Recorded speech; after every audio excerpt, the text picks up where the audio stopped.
हे बदल गरजेचे आहे आणि सर्वांगीण विकास व्यक्तीचा कसा होईल ह्या पैलूकडे आम्ही लक्ष देतो आणि ह्यावेळेस आम्ही जास्त फोकस आध्यात्मिक बाजूवर करतोय।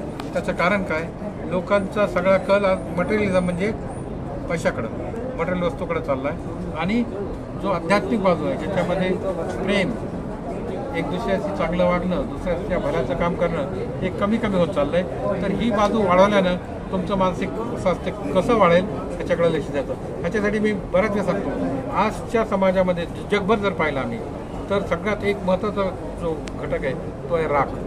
राग आणि मी ह्या दोन गोष्टींमुळे बऱ्याच लोकांचा स्वभाव बिघडतो आणि रागासाठी मी तुम्हाला आधी एक भगवद्गीतेला श्लोक सांगतो, क्रोधोद्भवती समूह समूह स्मृतिप्रदा स्मृतिप्रदा विनाश।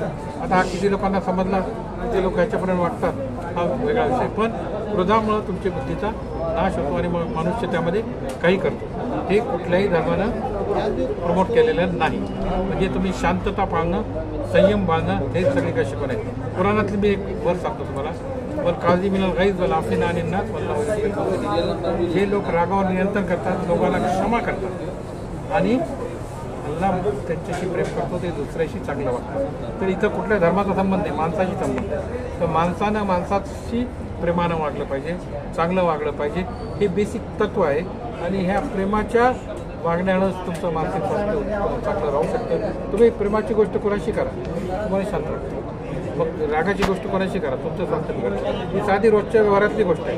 तुम्ही ऑफिसमध्ये दुसऱ्याला रागावून बोला किंवा मग थोडा शांतपणे बोला, तुमच्या स्वास्थ्यामध्ये तुम्हाला ताबडतोब फरक जाणवेल, बरोबर आहे की नाही? सर लहान मुलं मोबाईलचे फार ॲडिक्ट होऊ लागले, आता ह्याला जबाबदार कोण आहे? सर मोबाईलवर तर मी दिवसभर बोलू शकतो। नाही सर, तुम्ही प्रत्येक वर्षी तज्ज्ञ लोकांना बोलावता, मार्गदर्शन करता, या वर्षी कोणाला बोलावलं आहे? नाही, तज्ज्ञ म्हणजे आम्ही तिथं बोलतोय, हे जे कार्यक्रम होतात ह्याच्यामध्ये वेगवेगळे प्रोग्राम होतात आणि ह्याच्यामध्ये ते तज्ज्ञ आहेत वेगवेगळ्या विषयाचे। आज जसं ह्याचे लॉमधले लोक आम्ही बोलवले किंवा आम्ही शिक्षण क्षेत्रातलेही बोलवतो किंवा आता मानसिक स्वास्थ्याशी जोडलेले आमच्या फील्डशी जोडलेले लोक आहेत, मानसिक शास्त्र दुसरे त्यांची कार्यक्रम वेगवेगळ्या ठिकाणी होतात। आता हा कार्यक्रम स्पेसिफिकली आम्ही इथं घेतोय, तर त्यातले आम्ही ह्याच्यावर बरेच कार्यक्रम विशेष करून आम्ही याच्यावर जोर का दिलेला आहे, त्यांना आम्ही विद्यार्थ्यांना इन्व्हॉल्व करतो। आता मी आजचा माझा अनुभव सांगतो, आज जी स्पर्धा होती ह्याच्यामध्ये कॉलेज आणि विद्यापीठची मुलं होते आणि माझं पहिल्यांदा असं मत झालं की यांना जर विषय चांगले दिले तर ते वाचवून अभ्यास करून येतात आणि त्याच्यावर बोलतात। आता त्यांना योग्य मार्गदर्शनाची गरज आहे। ते सांगतात आमच्याकडे अशा डिबेट होत नाही, आमच्याकडे असं चान्स नाही, आम्हाला कुठे प्रमोशन। डिबेट विषय कोणकोणसा विषय मी आत्ता सांगेल तुम्हाला, 3 विषय। एक वैयक्तिक व्यक्तीचा प्रवास किंवा समाज त्याला जबाबदार आहे किंवा धर्म मानसिक स्वास्थ्य सुधारण्यासाठी मदत करतात की बिघडण्यासाठी, आणि मानसिक आरोग्यावरचे जे कायदे आहेत त्याच्याबद्दलही विद्यार्थ्यांनी फार चांगले बोलले। आणि आता तुम्ही बोलताना एक सांगितलं का झोप आणि ते, तर त्याच्यावर काय म्हणजे कसं परिणाम काय होतो?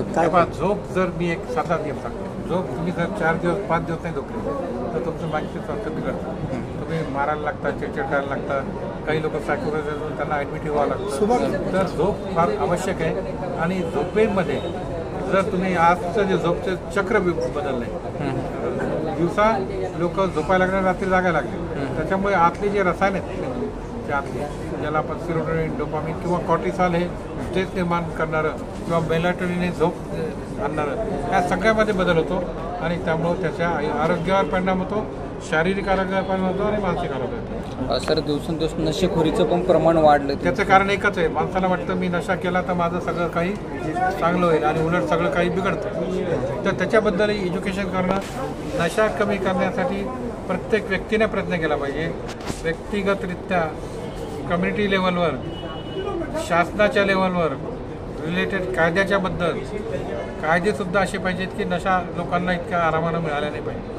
आता ह्याच्याबरोबर मी बरंच बोलू शकतो कारण मी हे 50 वर्षातलं ह्याच्यातलं गणित पाहिलेलं आहे, पण जर हे पदार्थ जर बंद केले तर त्यावेळेस त्या ठिकाणचं मानसिक स्वास्थ्य सुधारलेलं आहे, ह्याच्या नोंदी आपल्याकडे सुद्धा आहे।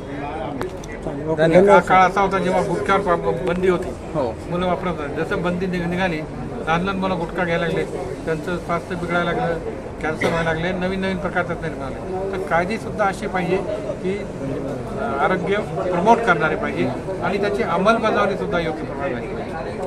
थँक्यू. धन्यवाद.